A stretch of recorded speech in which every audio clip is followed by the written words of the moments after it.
That's solid. Cool.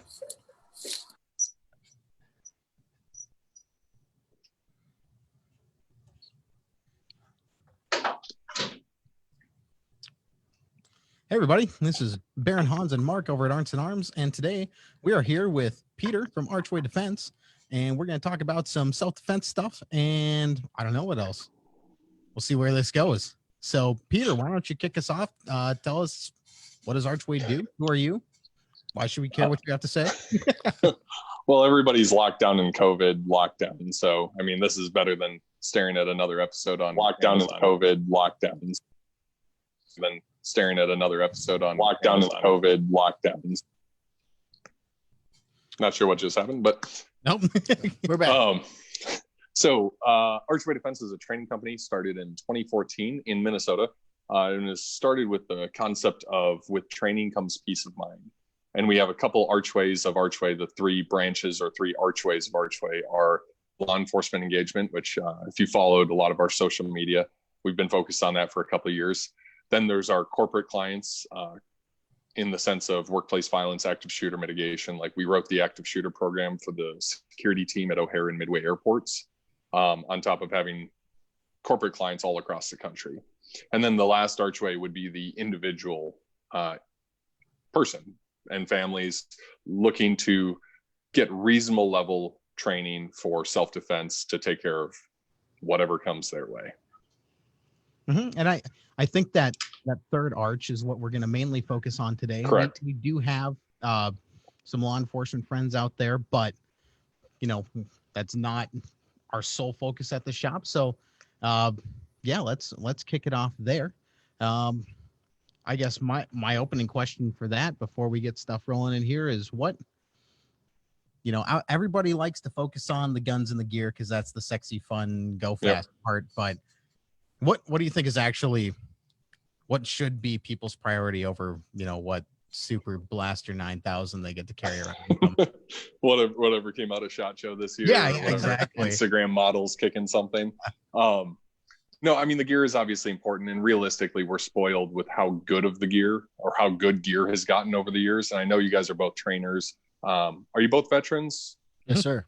Yep. So both veterans. Think about the gear that we were given as vets initially compared to what these guys look like freaking, I don't know, like Metal Gear Solid by comparison to some of the gear we initially had. But that's the point. The gear should evolve, just like the gear we had was better than the Cold War guys, and the Cold War guys' gear was better than Vietnam. Vietnam was better than Korean. Korean was better than World War II. And that's just part of the game.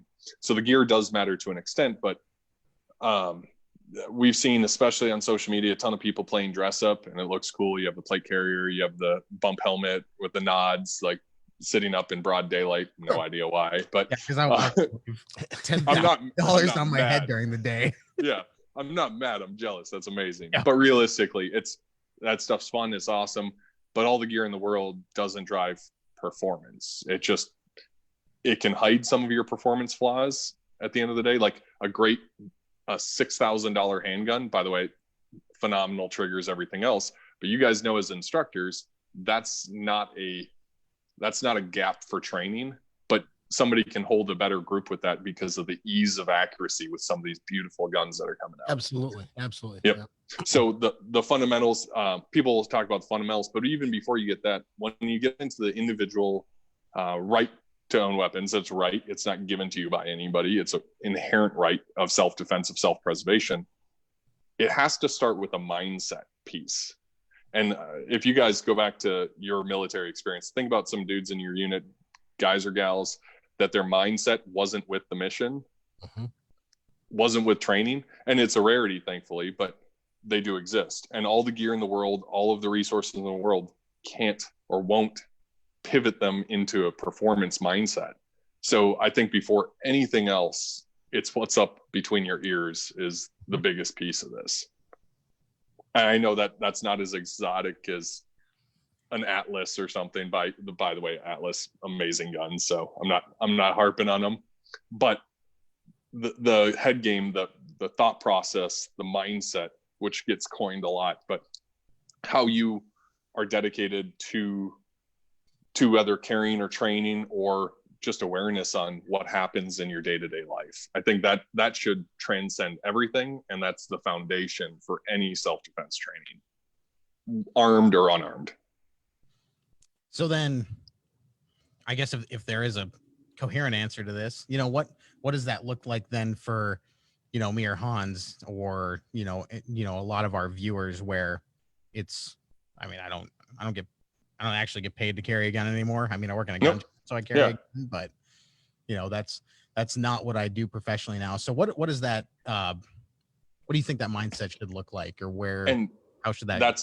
That's the best question, especially for guys like us that came from the profession of arms. Mm-hmm. And now we're flat range clowns. We don't deploy. We don't do anything other than teach fundamentals and mindset development, right? Because realistically, no harm, no foul, but that's our job now.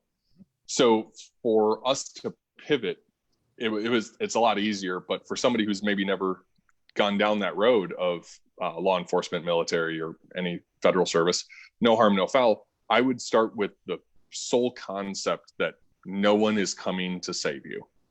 Agreed. I think yeah, and chime in, guys, because I know you're instructors like I am. No one's coming to save you. That doesn't mean that the 880,000 cops throughout the country won't respond. They absolutely will. But in the minutes that it takes for somebody to get to you, you better be doing something to mitigate that risk or that threat. Absolutely. And if you don't mentally accept that from day one, maybe it's not time to buy that third gun, or unless you want to throw it in a safe queen, which is totally cool. But again, no harm, no foul. But start with that, and that drives the why. Simon Sinek, the author, Start With Why. He talks about the most important question for all of us is, why do we do what we do? Whether that's carry a gun or buy self-defense. I see some JPs behind you. Like, why would you buy an AR for self-defense? And there's a billion good reasons, but if you don't know why, you're kind of jumping the gun. Mm-hmm. No pun intended, of course. Yeah, and us and Mark were talking about that a little bit here earlier. And this isn't an admonishment to anybody, just an observation of ours working here. A lot of people come in and they get the idea of having the tool to defend themselves, but have you really stopped to consider what that's going to look like for you? If you do actually have to use that, you need to run through maybe what that's going to look like before you're faced with it. Yeah, because it goes into the why. Like, again, plate carrier, helmet, nods, all cool. Mm-hmm. Probability is you're not pumping gas like that. Nope. It gets weird looks at Walmart. It gets really weird. I'll jump in just a little bit on that. Yeah. Too, because I work here at the store, obviously, and then I own Bold Enterprises. And since this has all jumped off, we've had obviously a huge influx of first-time gun buyers, right? Yep. Massive. It's huge. And I don't know. We kind of get a general idea of the numbers, but most people they weren't gun buyers a month ago, and they don't look at that and I know they don't, because they don't even have a permit or understand what a permit is. But that being said, I've had quite a few people out on the range. Luckily, I'm very fortunate to have an outdoor range. I've been able to train with first-time shooters. And we kind of talk about that a little bit, that it's not at 21 feet at broad daylight like the OK Corral, right? Yeah. So people, like you're saying, they have to start thinking about what does this actually look like in reality.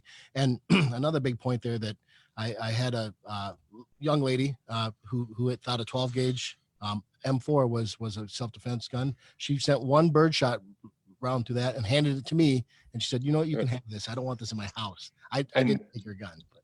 And I know there's going to be keyboard commandos that are going to hate me for what I'm about to say, so I don't care. We're leaving to do it with you. Yeah. But a shotgun is a phenomenal platform, everything else, but to hand it to somebody as a first-time purchaser, the manual of arms, the knowledge that it takes to run that effectively is much harder than most platforms. And again, there's because everybody said the best gun for home defense is a 12 gauge shotgun, right? And you've heard it a million times. Yep. The danger is the actual training piece with it.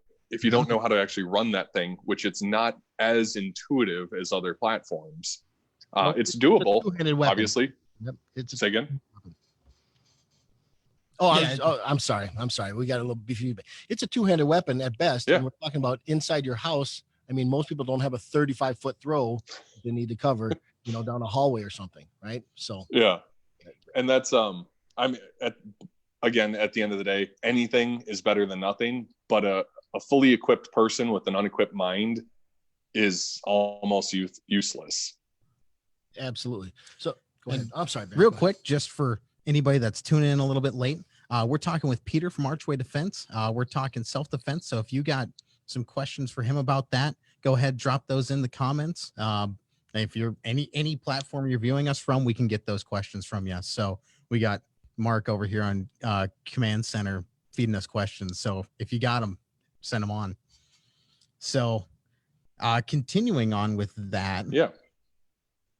Losing my train of thought already. Well, on the self-defense side, some of the stuff that, and I know you're a professional shop, and it's a ton of ultra professional shooters, not just from the 3-gun, but also the tactical and the trainer side, which is unique at Arnzen, I would say. Trust me, I travel the entire country.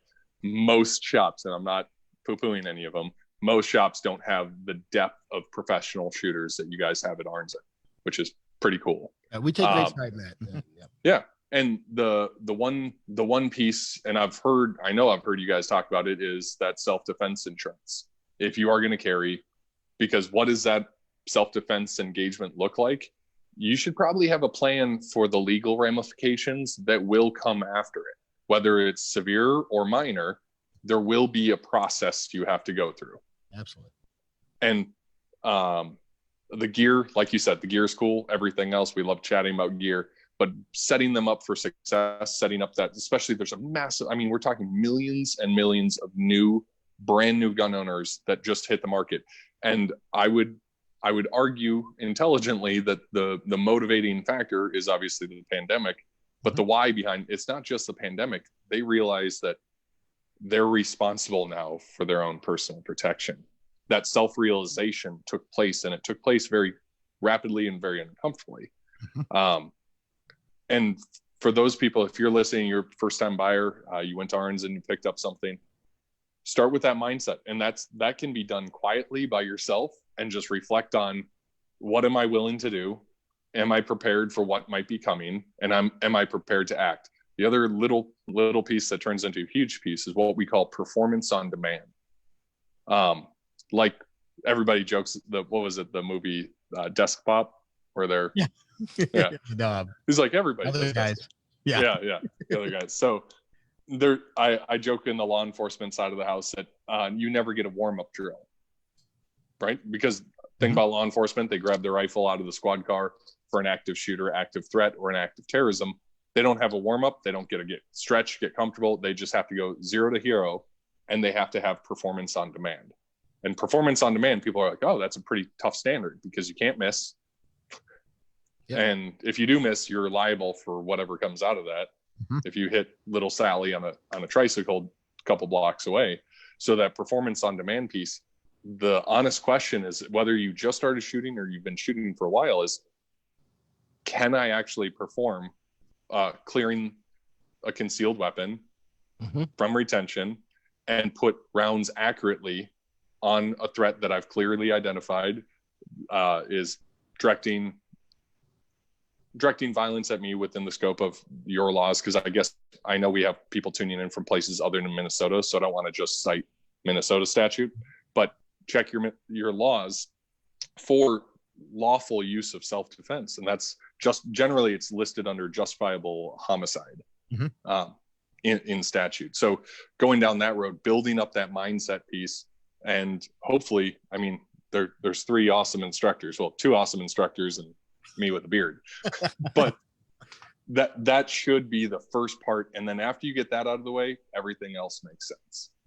We got a couple of questions coming in that are actually right on subject here.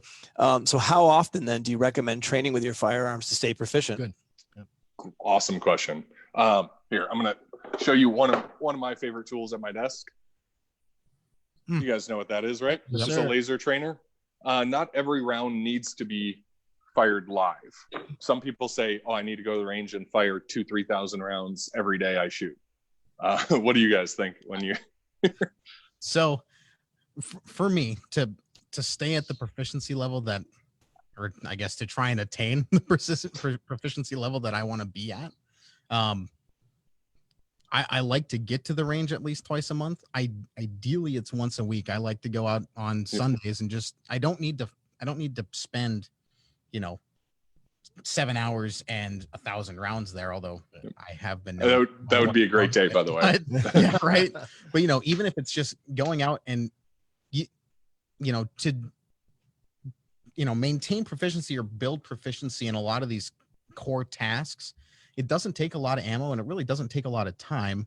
I'll go out, I'll shoot some B8s at 25, just slow fire just for accuracy, just because that will show me all of my breakdowns in the core processes, the basic of my shot process. And then I'll work, just drawing from concealment. Because I think I've seen it and hear some, a lot of people look at carrying a gun and they look at the easiest way they can carry the gun and they seem to miss accessibility. Like pocket carry has its place, but it's a lot harder to draw from a lot of pockets. And I think there's a lot of clothing considerations there as opposed to coming out of a holster. It's easy to drop your LCP in your pocket like you do your wallet, but can you get it out if you need it? That's right. We get that quite a bit. And I think people, especially, they think that I need the smallest, tiniest gun I can get in the change pocket. And yes, I have to have enough ammunition to do the job. And people start to when I take them to the range, they start to realize very quickly that if it moves in your hand, if you can't control the gun, you can't shoot the gun, right? And if I can't get it out of my change pocket, we've had several people recently that, a pocket carry for me is probably one of the worst. I'd rather have that than no firearm with me, I guess. Correct. Yep. But you can't even create or you're not 100% sure the orientation of the gun in your pocket. If I'm sitting down or if I'm standing up, it's a different process, right? Yeah, and that's the piece where the knowledge that the newer shooter that wants to advance, or that individual just interested, I shouldn't even say shooter, that individual who wants to take charge of their personal protection, because realistically that's it. You don't have to be over the top NRA lifetime member, all this other stuff, but because realistically it's not just one organization, it's not one left or right or up or down, it's an inherent right to self-preservation, and that is bipartisan. Nobody has the right to take your life or your kids or your family's life from you. And so when you're going down that, you can learn a lot of this without going to the range through the form of perfect practice. And that's purposeful practice, dry firing, obviously safe and clear, follow all the firearm safety rules. But you can figure out really quickly, okay, I'm going to try 5-6 different outfits on and see, can I actually carry this way? Yep. And you don't have to fire one round, but you could do 20-30 dry fire holster or clearing from concealment, and you'll figure out pretty quickly, is this even reasonable for me? Yes. So to answer the question more pointedly, I would say start with dry fire. As long as you're doing purposeful, perfect practice, and that's meaningful, that's dedicated, there's a point to it. I'm not just smashing through the trigger and I'm calling myself out whenever I make a mistake, because that's what these laser trainers, even for me, especially during this time, I'll work on that, and it doesn't cost a whole lot of money up front. You're going to spend $100-$200, but it'll pay dividends when you actually put live rounds in, because you're getting rid of all those bad habits and you're allowed to see it. So I would say dry fire, do something once a week. Don't spend money, but just work the holster, get used to it, get familiar with it. Once a week, if you could get out at least once a month and do live fire, that could be 25 rounds, that could be 100 rounds, whatever your budget and time frame allows. But I think that's pretty reasonable. Yep, absolutely. Yeah, like I said, it doesn't take a ton of rounds to work through all this stuff. Now, granted, if your lifetime goal is to be a GM, shooting say, maybe that'll take a little bit more, but maintaining proficiency with your carry gun. I mean, one of my favorite things to do is take a dime or a penny, and just set it on the front sight post, Yep. you will Yep. learn real quick how bad your trigger press is. You're like, no, I don't anticipate. Well, bam. Yeah, we exactly. all know the sand pit, laying in the pit with the washer for 4 Yep. hours, Yep. just squeezing Oh. the trigger. It's even in my previous life, the second TP2, the second portion of the academy, for the first couple of weeks, you don't get a fire a live round at the range. For weeks, all you're doing is dry firing, because they're like, we're going to get rid of all the issues right here before I give you one live round. That's right. That's right. And I would it pays off. I'll just say, especially on the beginner or the newer side, I mean, you're much more farther down the training trail than me, but I have a lot of new shooters, and I tell them 200 rounds in about an hour when we do go out, because if we're banging out 500 rounds of reps, you're not learning anything. You're fatigued. Mentally, you're out of the game. And that's just you're it. not just standing there. So yeah, it doesn't have to be 1,000 rounds in your level 4 shooter. That is nothing. And treat it like going, I always use the analogies of the gym, right? You can't lift one weight and be jacked. You have to wait. You have to have a plan. You have to go in with a plan. You have to execute the plan, and you have to hold that plan over years to hit that grandmaster level, just phenomenal shooter. Now, if you don't want to be a bodybuilder, no harm, no foul. If you just want functional fitness for daily life, that's good. But go to the range. If you do go to the range, because ammo is still expensive every time you shoot. I don't care if it's a 22 and 9 or whatever. It costs money. So when you're going to the range, have a plan. Build a plan. Stick to the plan. And as soon as you mentally, you're like, you know what, I'm fading. Save the ammo. Go home. Dry fire. Absolutely. And I've done that too. There have been times I've gotten to the range. I've been there half an hour, and I'm like, Nope. I'm wasting ammo at this point. I'm making We're noise. just snapping rounds out. Yep. It's like, what am I doing? I'm looking at my target like, yeah, it's just time to go home. Like, But you have to know where that time is, and that will be different, even for the same person, different trips. Right? Yep. There's Correct. Yeah. And that's that mindset piece. I legitimately crossed that line yesterday. Okay, so we've in that, all hit it. yeah, so it was really great because you talked about having a plan or a program when you go to the range. But if you're a new shooter, where do you even get that, the basis for that plan? So one of the questions here was, it was actually directed at you, Peter. Do you offer citizen training as well as professional? And you can tee that up. But also, I think from there, it's like, what are you looking for in a program going forward? Like, how would you set that up? And then the last thing I want to point out is, for those of you online, thank you for the questions, and please keep them coming in. It really helps us to have good input from you guys. So questions. So what should the plan look like? Here's the thing. We are spoiled with gear. Like I said at the beginning, we have amazing gear, and the gear is getting better every year. I'm at SHOT Show every year, and you just see this gear getting better and better and better, right? That's cool. I'm totally fine with that. We also have the luxury of a connected world with a ton of proficient shooters, yourself included, who are literally happy to give away free advice on just how to get started. If you don't have anyone, first I would say, if you don't have anyone in your circle that you're a brand new shooter, and you just started, you bought your first COVID gun, right? And you don't know where to start, reach out to Arnzen, reach out to us, reach out to the network, and simply ask, hey, I'm not looking to be a ninja, but where do I start? I guarantee you'll find more friends and more help than you can handle initially. And then once you've done some work on the back end, then it's time to say, okay, I'm proficient. First, firearm safety above everything else. Once you're actually handling, you can't be safe with a firearm, you have no business going to a more professional class outside of a fundamentals class, where it's like brand new shooters, they're not going to let you, a good instructor like your guys selves, they're not going to let you ratchet up too fast where it's going to get dangerous. They're going to keep it slow, safe, methodical. And that's what we have to do. Right.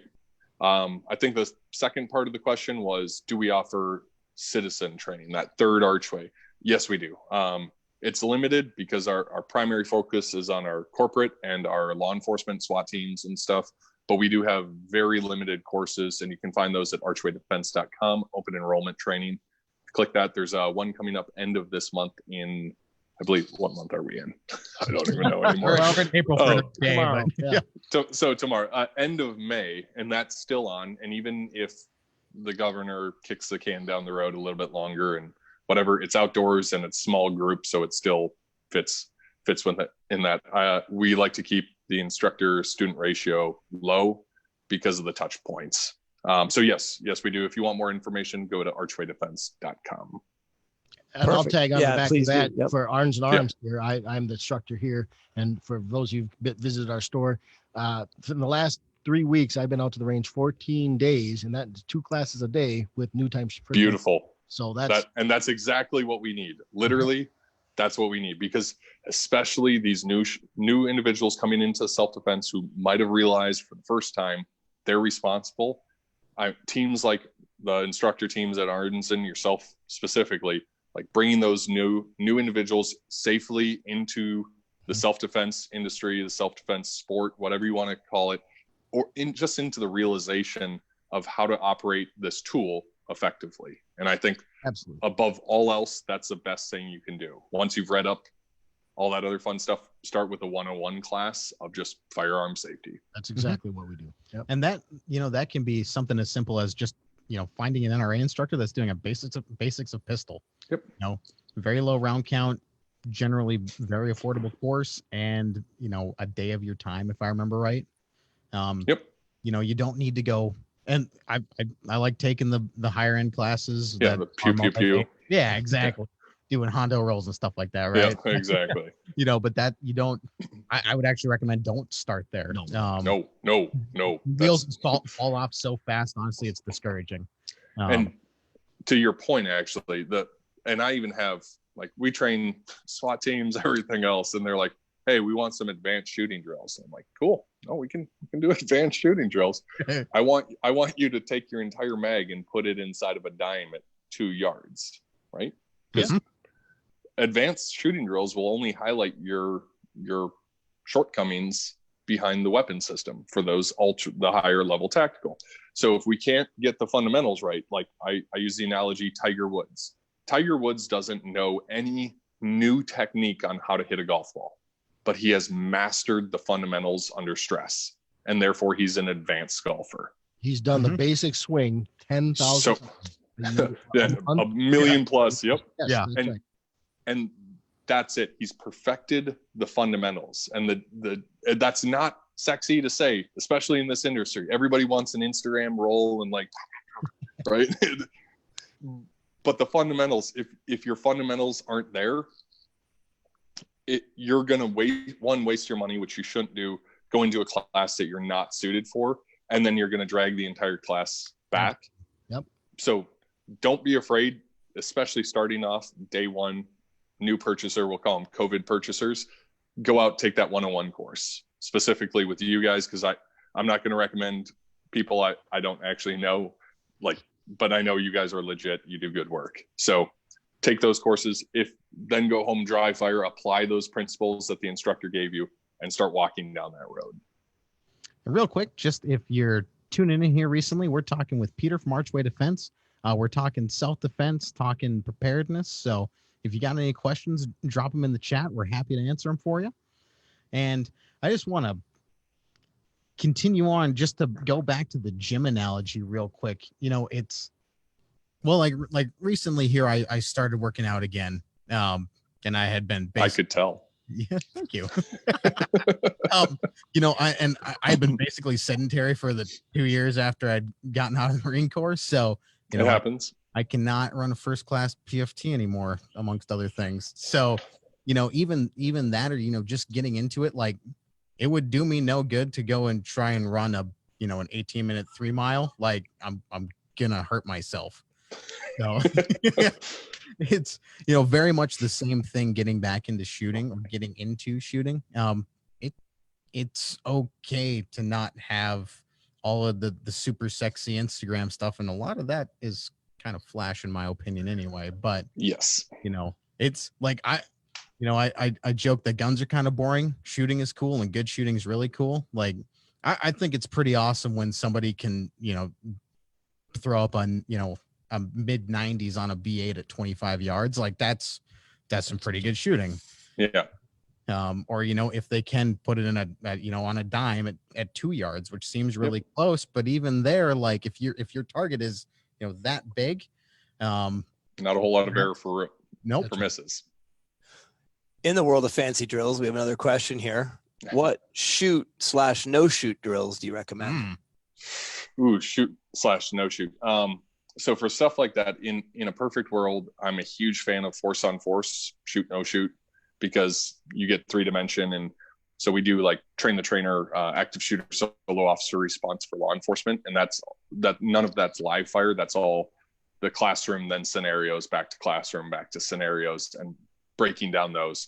So shoot no shoot, those are probably, if you can get into a simunition course or a force on force course, that's right now, I mean, until technology changes, that's probably the gold standard in true force on force, because you have to play off of suspects and victims or unknowns, and it's very dynamic. Then you have the whole level of simulator courses like the 360 FATS machines and stuff, which I know you guys use in the military. Those are getting better every day. But if you're in a static range or a flat range, which there's nothing wrong with shoot no shoot, you have to do something to make your life uncomfortable.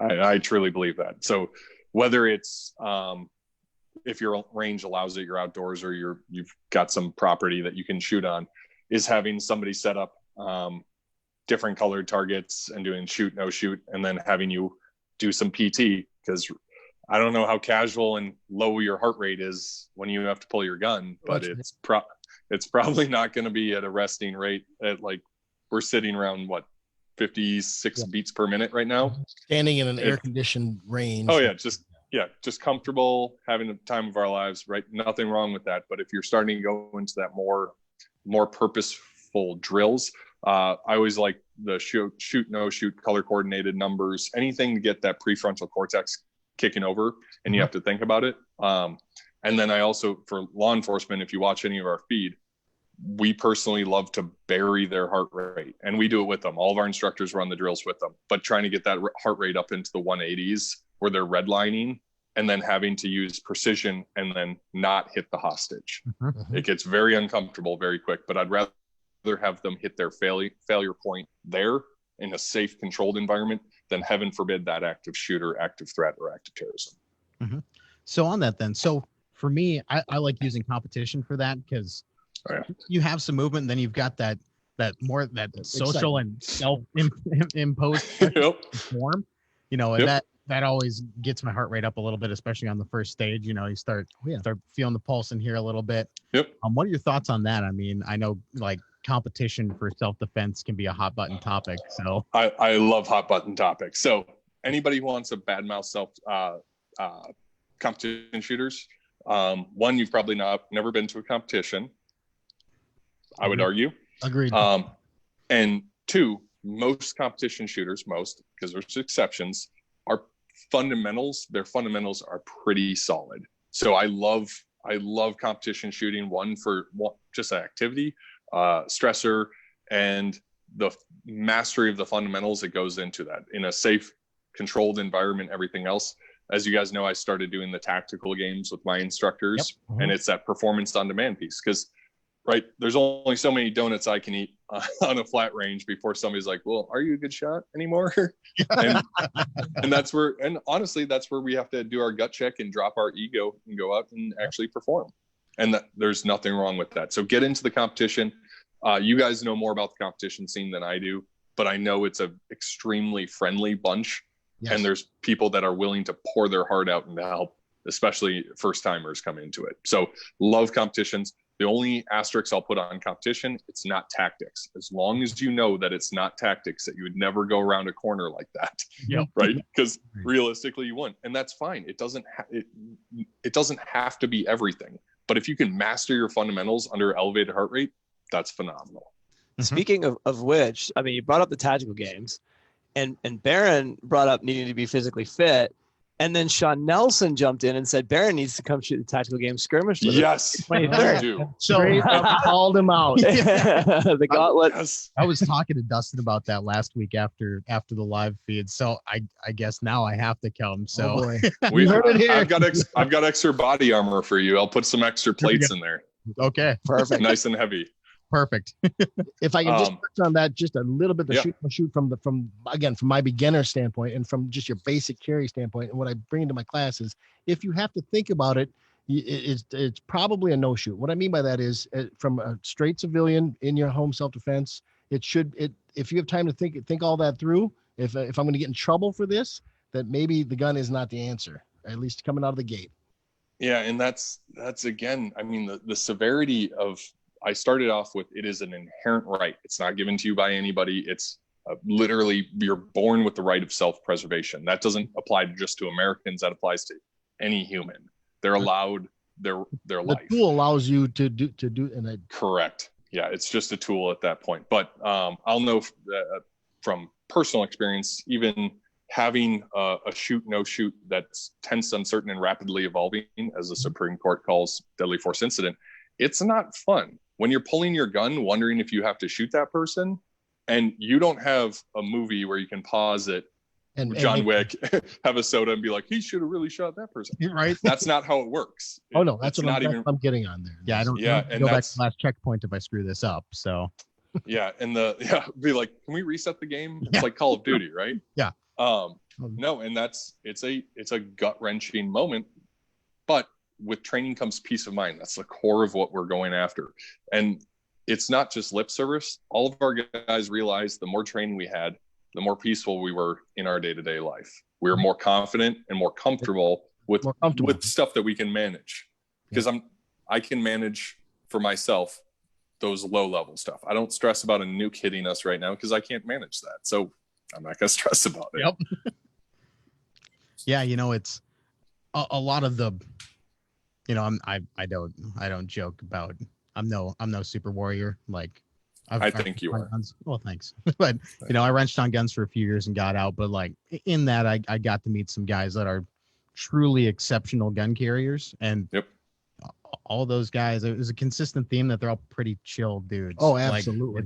Yeah. And and I back me up if you disagree with me, please call me out on it. But for the first time, individuals out there, please vet your instructors. Absolutely.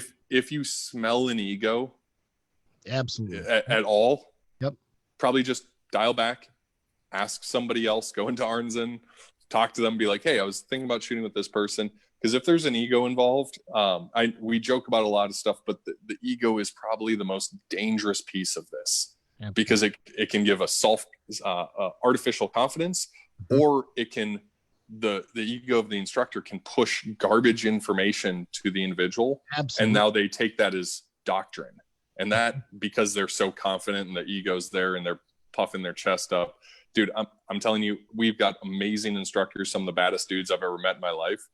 None of them act like that. No, none of them. And some of them are still going downrange as we speak. Yep. So the ego, if I could wish one thing, is vet your instructor, and if you smell the ego, please just pull back and go find someone else.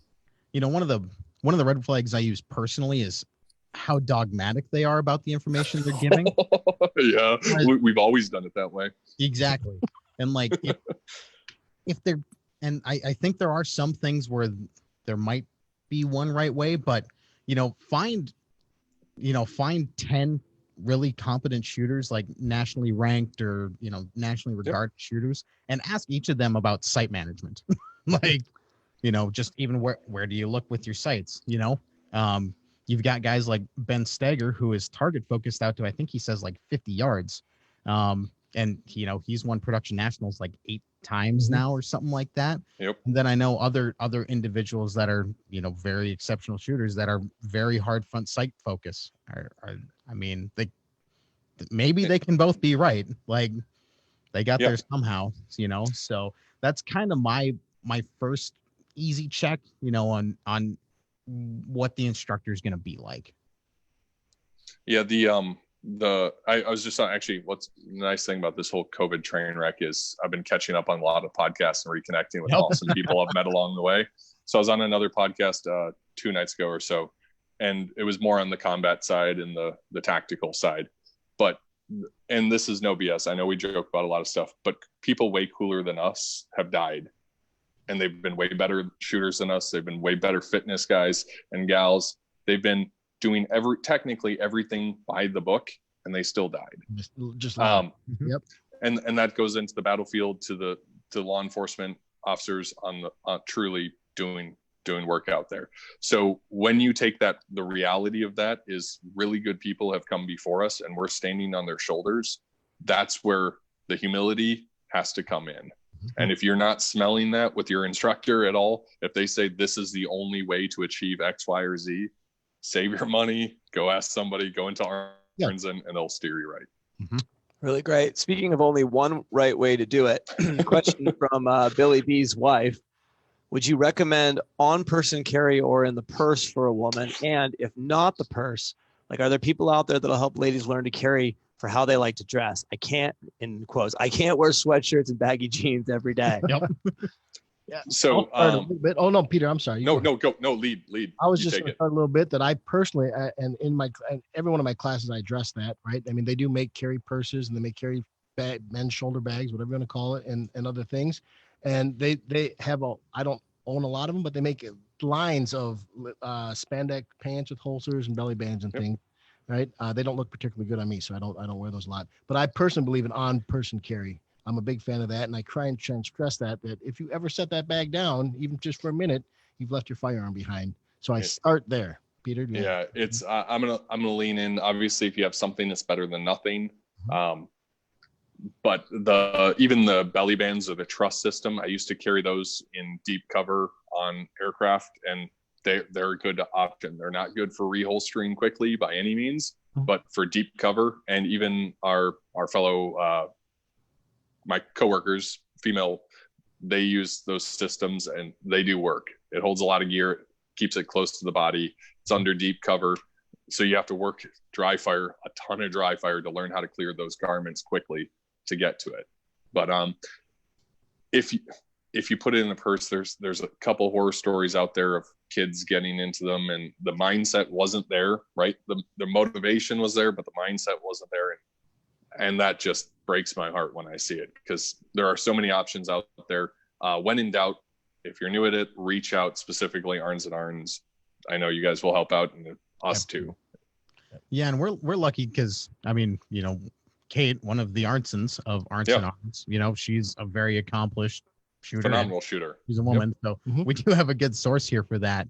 But also, is there anybody specifically that you would try and point those people to? Because that's a topic for me that it's hard when I have those questions come up, because I don't know. I'm a dude. I can work health and right, like there's a couple organizations, and I met them a couple times. Shoot Like a Girl. So go check out Shoot Like a Girl. I've never trained with them, but I've met some of their team members, and I like their the female focus, because there are unique challenges. But a proficient instructor obviously is going to go out and have to research or also bring in female instructors on top of it that have gone down that road.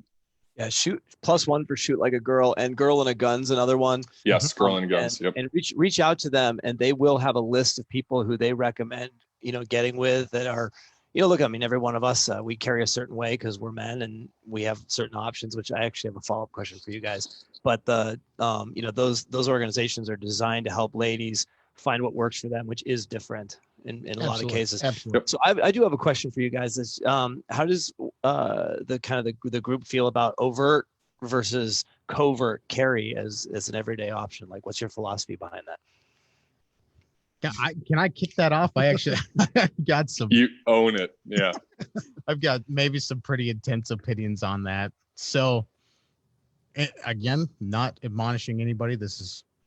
You're getting my opinion. So overt carry, like outside the waistband, it's used by amateurs and gun carrying professionals. Like, I don't see much in between there.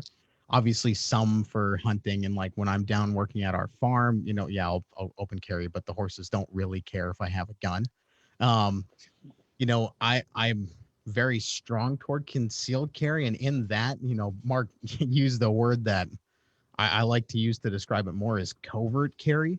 Like, it's one thing to cover the gun, but if you look at it like, you know, like a football team, you know, if you can read every play that the team you're about to play against is going to use, like, of course I'm going to do that. So if you look at it from, you know, the people that would wish ill upon us, they all know what to look for if you just cover the gun up.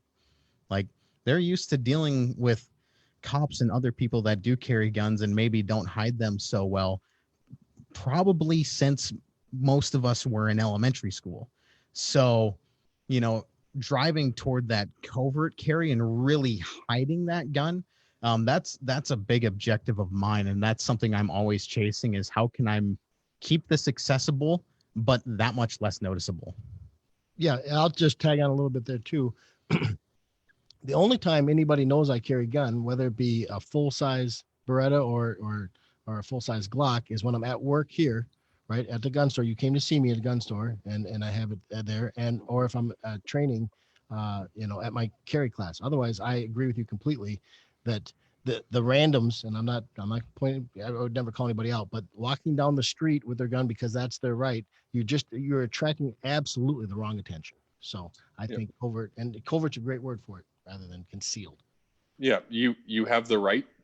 Mm-hmm. Doesn't mean you should always do it, right? Yep. So yeah, you absolutely have the right to do it, depending on the state, of course, of the different listeners. But there's so many. I mean, we work with faith-based churches and synagogues with security, and this is a question that's often asked: should we conceal or should we open carry? I'm like, the football analogy. I'm gonna steal that from you, by the way. It's phenomenal because it's real. I mean, even in my last job, there's no way you didn't want anyone to know. Yes, of course. That your capability, because if you don't show them the capability, you reserve that with an element of surprise. And if you guys know clearing a house, speed, surprise, controlled violence of action, right? Mm-hmm. Fundamentals of mount or room clearing, everything else. One of them is surprise. That's if you take for those of you who have never served law enforcement, military, anything else, the core concepts of room clearing or mount is speed, surprise, and controlled violence of action, which simply means you move quickly, you use the element of surprise when you can, and controlled violence of action is you only direct violence towards the people that deserve it. You don't just spray the entire village, right? That surprise piece is literally one of the three pillars of urban combat. And when you just get rid of that by strapping something on your hip because you can, and you absolutely have the right, depending on your state, of course. But I don't know why. You're not faster. You're the resistance at that point, right? If somebody were to walk in the building and be like, they're going to do something nefarious. Yeah, that guy, he's the first problem I'm going to have to take care of. Yeah. So the element of surprise, that alone, take everything else out of it. I would rather have the element of surprise than not. Absolutely. And real quick, I just want to recap one more time here. If you showed up a little bit late, we're talking with Peter from Archway Defense, talking concealed carry, talking mindset. Mark, real quick, do we have any questions that have popped up that we should hit? Just a couple things that have come up there. There are more comments, and it was really great. This was really, like, you said it before you guys got a chance, but basically a known threat is what you address first. Mm-hmm. Mm-hmm. Right. So from that whole conceal, and I've always been concealed carry, except when I'm here in the shop. Yep. So I figure you're not going to get an opportunity here for a second chance. No one's coming in and saying, stick him up to a gun shop. And, and then when I've transported firearms for business purposes or whatever, and I'm just, I know that what I've got is like, interesting to people. Mm-hmm. I just want to say, no, just let's not, let's just keep some space. All right. Social distancing. Yeah. Really good. And then the other one was, a person we know well here, Eric Nielsen, he dimed in with Dean Adams, specializes in women's on-body carry. Oh, now I have not cool. vetted that or anything, but I trust Eric. So I would take Eric's opinion. Yeah, I got that. So if you're a woman and you're looking for how to on-body carry, Dean, D-E-N-E, Adams, A-D-A-M-S, just Google that, and I suppose training or something along those lines, and you'll find it out. So I'm only making this correction because I got yelled at. It's Danae. Oh, Danae Adams. Yes. Oh my goodness. I'm sorry. I apologize. I'm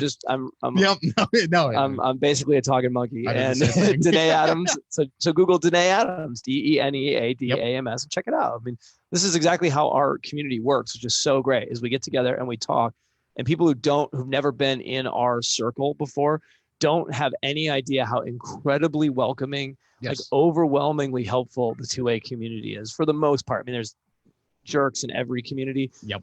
But for the most part, I mean, Arnzen Arms, for those of you who are watching this that have never been here before, was literally designed because a husband and wife would go into a gun shop together. The wife would ask the question, and the guy behind the shop would answer the husband who was like looking at Uncle Mike's holsters 10 feet away, right? Mm-hmm. And they were like, there's got to be a better way.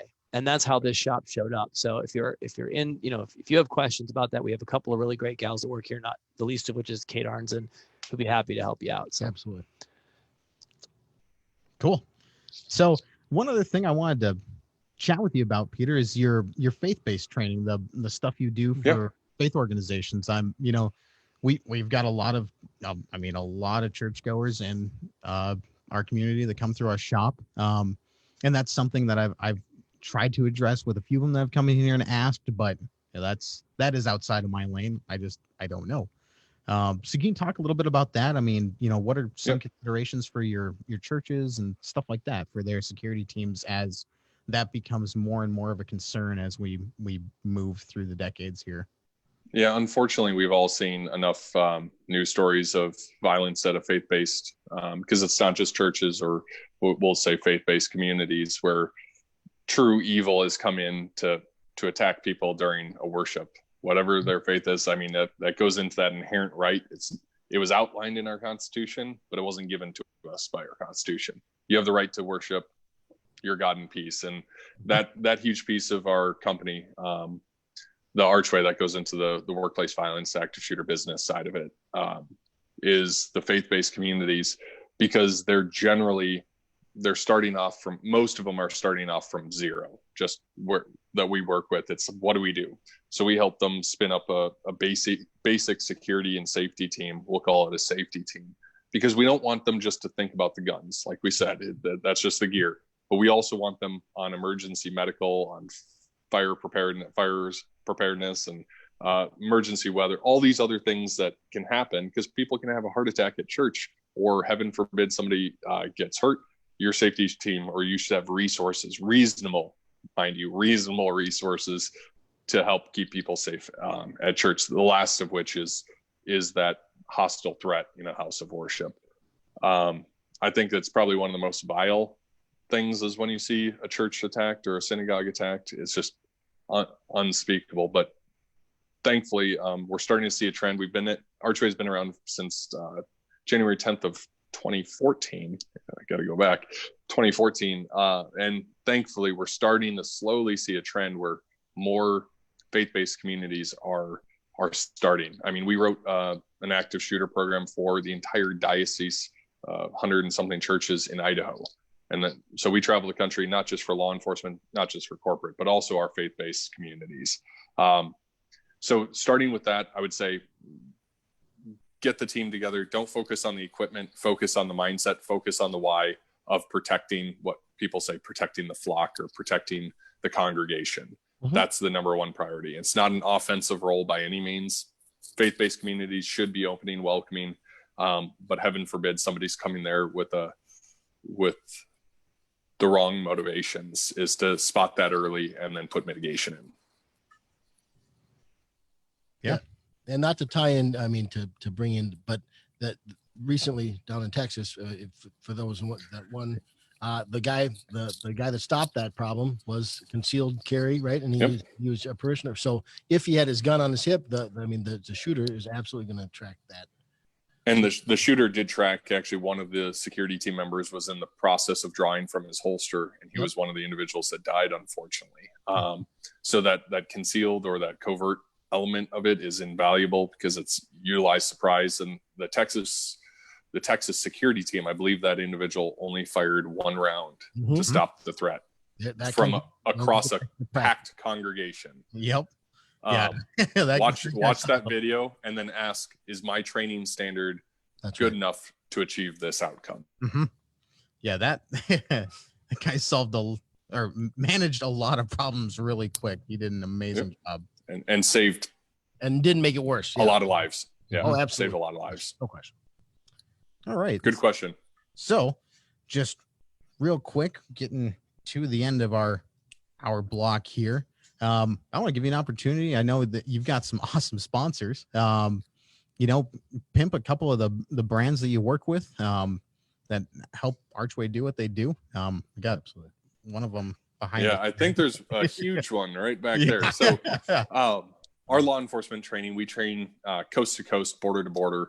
law enforcement literally throughout the country, minus COVID season. We're putting 60, 70,000 miles on a year to engage law enforcement to improve that proficiency for that active shooter, active threat, active terrorism. The title sponsor for years now has been JP Rifles. Mm-hmm. And the best part of our gig is if you've never shot a JP rifle, when a cop or a military tactical guy shoots a JP for the first time and they look over like, I didn't know an AR could shoot like that. Yes. Nope. And it's honestly, I'm like a little kid. I get so excited because it's equivalent to putting somebody in a Ferrari when they've been driving a rusted out Ford Taurus for a couple of years. Yep. Mm-hmm.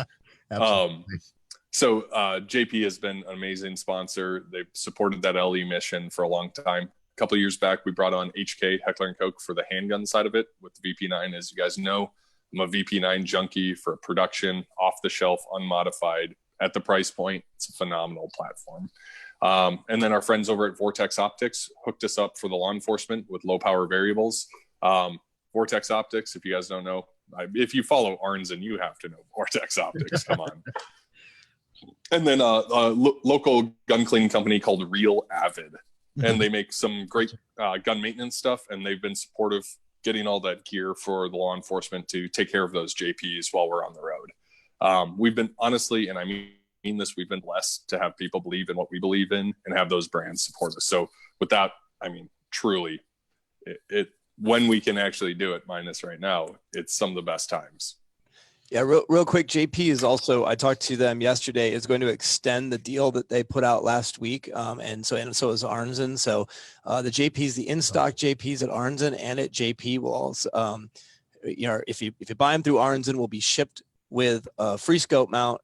And depending on the configuration, you get, some different magazines along with it as well. So free, awesome. It's like $400 worth of stuff, basically like that, shipped free with the gun. So if you go to arnzenarms.com on the JP page for that, or if you go to JP and get the UPC and call Arnzen with it, you'll get that deal. Excellent.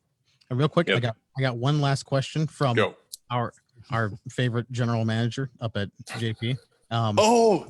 Just tell him I'm wearing Lululemon yoga pants right now. He was also wondering how much hair product do you go through on a weekly basis? Good question. Normally I'm down to like a gallon or two of just keeping up this mess. Yeah. Adam, I miss you. No, hey, so the key is like people are like, oh, that's amazing beard. It's a clip-on. I don't say it on Instagram because you're supposed to have an amazing beard and shoot well, but it's a clip-on beard. So just don't tell anybody, and it's our secret. It's easy, quick credibility, right? Yeah, exactly. Oh, he's got a beard. He must be good. Yeah, exactly. Yeah, I know. It's hard over here. I got hurt. I'll do locks of love for you if you need it. Perfect. Get myself a Peter beard. All right, Peter. Well, I think we're getting told to shut her down over here. So thank you so much for coming on with us. It's been an awesome discussion. Thank you to everybody that tuned in. Peter, anything else you want to hit real quick before we wrap it up? No, check out Arnzen. Obviously, if you have any questions, check out Archway Defense at archwaydefense.com. I can vouch he is super responsive on his Instagram, so it's a good place to get some solid info real quick. So we look forward to seeing you soon. And we'll see you guys soon. Be good. Everyone safe.